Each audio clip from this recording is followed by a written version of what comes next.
안녕하세요, 분석 유튜버 테스입니다. 이번 영상은 선전포고 작전의 모든 것을 파헤치며 혁명군의 진짜 목적을 살펴보는 영상입니다. 지난 영상들과 마찬가지로 드래곤의 목적은 와노쿠니로 진군하는 것입니다. 그 이유에 대해서 지금까지 나온 혁명군의 등장신과 대사들을 분석하여 풀어내보도록 하겠습니다. 우선 혁명군의 가장 핵심적인 행보는 세계회의가 열리는 레벨리 중 마리조아를 습격한 사건입니다. 혁명군은 세계정부가 레벨리 회의로 정신이 없는 틈을 타 마리조아로 숨어들게 됩니다. 그곳에서 자신들의 동료이자 전 실무회인 쿠마를 구출하고 세계정부의 선전포고를 하기 위해 습격했던 사건이었습니다.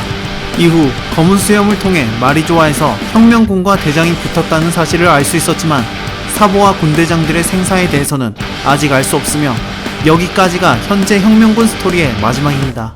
혁명군은 왜 하필 대장이 2명씩이나 지키고 있는 시기에 습격했던 것일까요? 혁명군이 정말 쿠마만을 구출해서 선전포고를 하기 위함이라면 경계가 가장 허술할 때 마리조아를 습격해서 쿠마를 구출하고 빠져나오는 방법이 가장 합리적이고 안전하다고 볼 수 있었습니다. 이렇게만 해도 천룡인과 세계정부는 부들부들할 테니까요. 하지만 습격은 세계의 이목이 가장 집중된 시기에 진행됐습니다.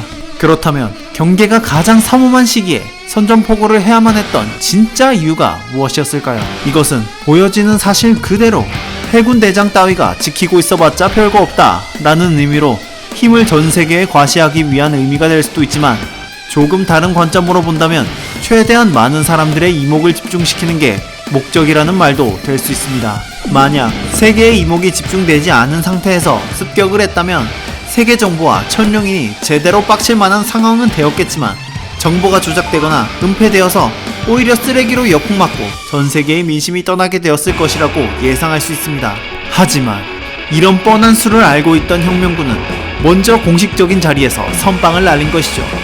이것을 정리한다면 선전포고란 쿠마의 구출을 통해 정당한 방법으로 너희를 공격하겠으니 지금부터 계속 긴장하고 있어라 라는 의미가 되는 것입니다. 즉 선전포고의 숨겨진 의미는 상대를 긴장시켜 방어태세를 갖추게 하는 것에 있습니다.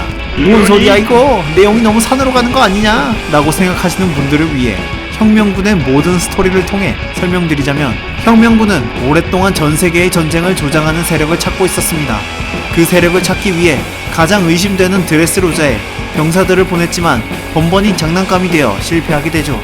하지만 루피가 도플라밍고를 쓰러뜨리며 각 나라의 무기를 유통하던 드레스로자의 비밀이 밝혀지게 되면서 사이퍼폴에 취직한 로보루치가 직언을 쓰기도 전에 혁명군이 먼저 증거를 수집해갑니다. 그렇게 드래곤에게 딱 걸리게 된 것이죠. 수집해온 무기에서 주철광이라는 광물을 확인하게 되면서 전쟁을 조장하는 세력의 실마리를 잡게 됩니다. 그리고 드래곤은 도플라밍고가 거래했던 무기 매매 장부를 확인하며 세계 정부와 연관되어 있음을 파악하고 무기 생산지를 파괴하기 위한 작전을 계획하게 됩니다. 그래서 드래곤은 곧바로 세계 각지에 퍼져 있는 군대장들에게 집합 명령을 내리게 되는 것이죠.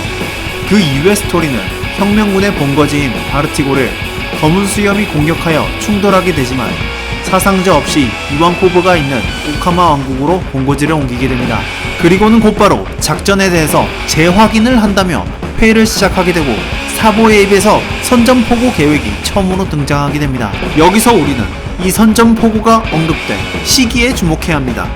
드래곤의 입에서 재확인이라는 단어를 통해 계획은 이미 세워졌으며 드레스로자에서 수집한 증거물을 토대로 바르티고에서 오카마로 오는 시간 동안 주철광이 포함된 무기를 생산하는 곳을 파악하고 그 결과 선전포고라는 작전을 세웠다 라고 추측할 수 있습니다. 아무 계획도 없이 선전포고를 할 리가 없겠죠.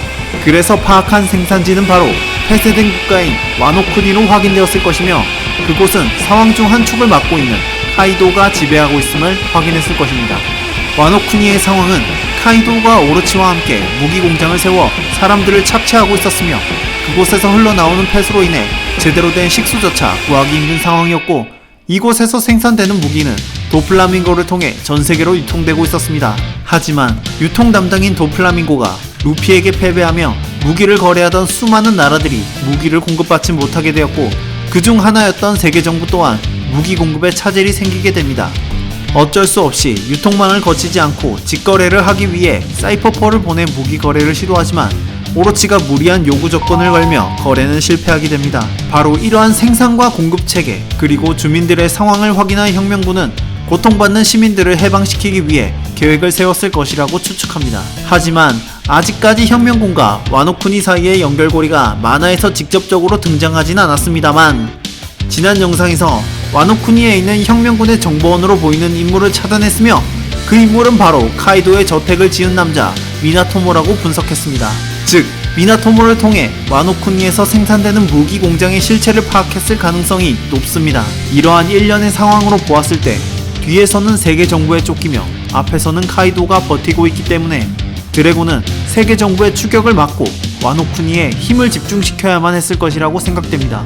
그렇게 내린 답으로서 레벨리 회의 중 쿠마를 구출하여 선전포고를 함으로써 우리는 도망치는 것이 아닌 너희를 공격할 것이다 라는 으름장을 통해 공격할 것처럼 행동하고 실제로는 카이도가 지배하는 와노쿠니에 병력을 집중시킬 생각이었던 것이죠. 적을 속이는 이 전략의 이름은 성동격서입니다. 성동격서란 동쪽을 말하고 서쪽을 쳐라 라는 뜻을 가진 사자성어입니다. 흔히 전쟁이나 전략 시뮬레이션 게임인 스타크래프트에서 많이 볼 수 있습니다. 비슷한 말로 멀티태스킹이라는 말이 더욱 친숙하실 텐데요.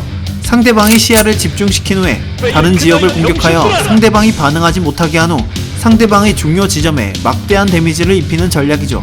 이 방법을 현재 사보와 군단장들이 마리조아를 습격하여 전 세계의 눈을 마리조아로 향하게 했음을 짐작할 수 있으며 진짜 병력은 무기 생산국인 와노쿠니로 향하여 생산시설을 파괴하고 사람들을 해방시키는 것이 드래곤의 진짜 목적이라고 추측할 수 있습니다. 그렇게 해서 드래곤은 와노쿠니에서 싸우고 있는 루피를 도와 빅맘 카이도 연합을 깨부술 것으로 예상합니다. 이 내용들이 바로 이때까지 이 채널에서 주장하던 혁명군 군단장 벨로베티와 루피의 각성 그리고 드래곤이 와노쿠니에 등장할 것이라고 말한 배경이 되었던 것이죠. 벨로베티는 고무고무 열매의 능력을 통해 사람들의 잠재된 힘을 발휘할 수 있게 도움으로써 병력의 열세를 극복하고 전세를 역전시킬 것으로 예상됩니다. 또한 드래곤은 우라노스를 통해 카이도의 인질극을 해결할 것으로 예상됩니다. 이상 여기까지 근거와 내피셜이 뒤섞인 스토리 예측 분석이었으며 재미로 시청해주시기 바랍니다. 과연 추측대로 흘러갈 것인지 아니면 전혀 다른 방향으로 흘러갈 것인지에 대해서 여러분의 재미있는 생각을 마음껏 댓글로 작성해주시면 감사하겠습니다. 시청해주신 모든 분들께 감사드리며 다음에도 좀 더 신박한 분석으로 찾아오겠습니다. 이상 소크란 분석 유튜버 테스였습니다.